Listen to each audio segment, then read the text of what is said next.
Bonjour à tous et bienvenue sur la chaîne YouTube de France Minéraux.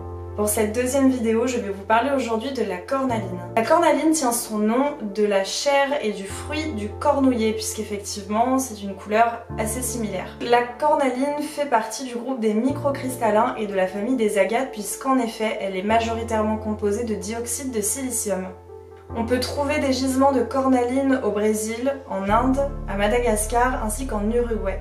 Et en termes de couleur, on sera sur une pierre qui variera entre le rose, plutôt clair, et le rouge brun. Alors avant de rentrer dans le vif du sujet, je tiens tout de même à préciser que la lithothérapie ne remplace en rien une expertise médicale et qu'évidemment si vous souffrez de problèmes médicaux, nous vous recommandons vivement de consulter un médecin.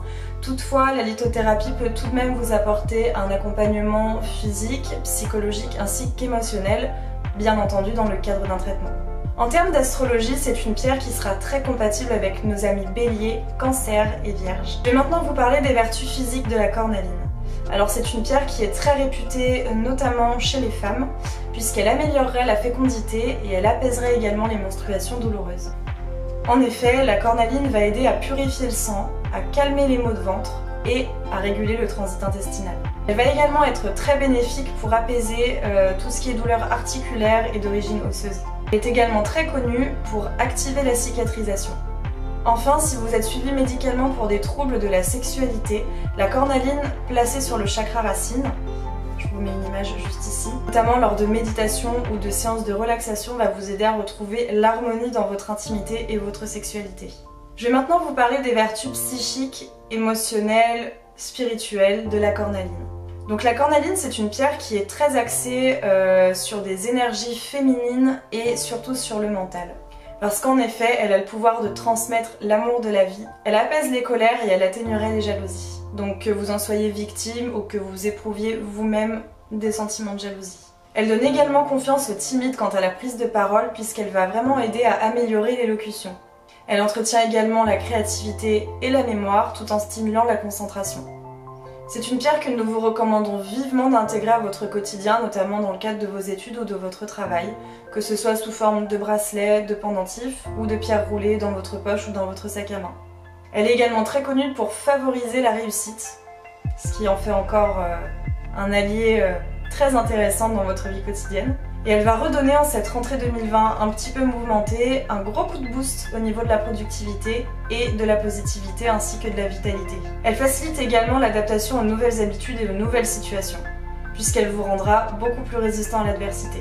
Grâce à cet élan de confiance en vous, elle vous permettra également d'apaiser votre peur de la mort et elle stimulera donc, comme cité précédemment, votre concentration, ce qui vous aidera donc à méditer pour chasser vos peurs et vos angoisses. Elle est également très connue pour lutter contre les états apathiques et pour protéger les lieux de vie, notamment si vous la disposez sous forme de galets dans votre maison. Pour la purifier, il vous suffira de la plonger 1 heure ou 2 dans de l'eau légèrement salée, puis de l'exposer au soleil, idéalement sur un amas de quartz. Alors pour ma part, j'ai découvert la cornaline assez récemment. J'étais en recherche de minéraux avec des couleurs chaudes, donc j'avais déjà pris donc de l'œil de tigre, de la calcite orange, de la citrine. Et donc la cornaline à ce moment-là m'a semblé également très intéressante. Donc en principe quand je me déplace, quand je suis en public en tout cas, c'est une pierre que j'ai très souvent sur moi quand je sais que je vais être amenée à rencontrer beaucoup de gens, à devoir parler à beaucoup de gens. Je l'ai toujours dans un coin de mon sac qui m'aide vraiment à avoir plus confiance en moi, à me sentir un petit peu plus libre, notamment dans le cadre professionnel ou même en société de manière générale. On s'en sert également pour méditer, donc comme je vous l'ai dit un petit peu plus tôt dans la vidéo, elle est très intéressante si vous travaillez notamment sur votre chakra racine lors de méditation. Donc en général, quand je pratique la méditation, c'est une pierre que je vais utiliser. Donc je vais utiliser une pierre d'ancrage pour réussir vraiment à m'ancrer dans le présent et à méditer de manière efficace.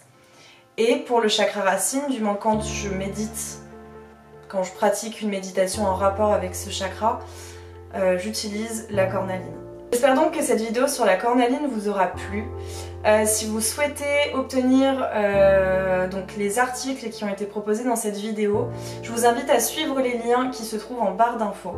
Je vous invite également à vous abonner, à activer la petite cloche de notification afin de ne rater aucune de nos vidéos. Vous pouvez également nous rejoindre sur Facebook, sur Instagram et sur notre site internet. N'hésitez pas à mettre des commentaires, à liker, à partager. J'attends vos expériences également sur la cornaline. Sur ce, je vous dis à la semaine prochaine, lundi 17h. À très vite!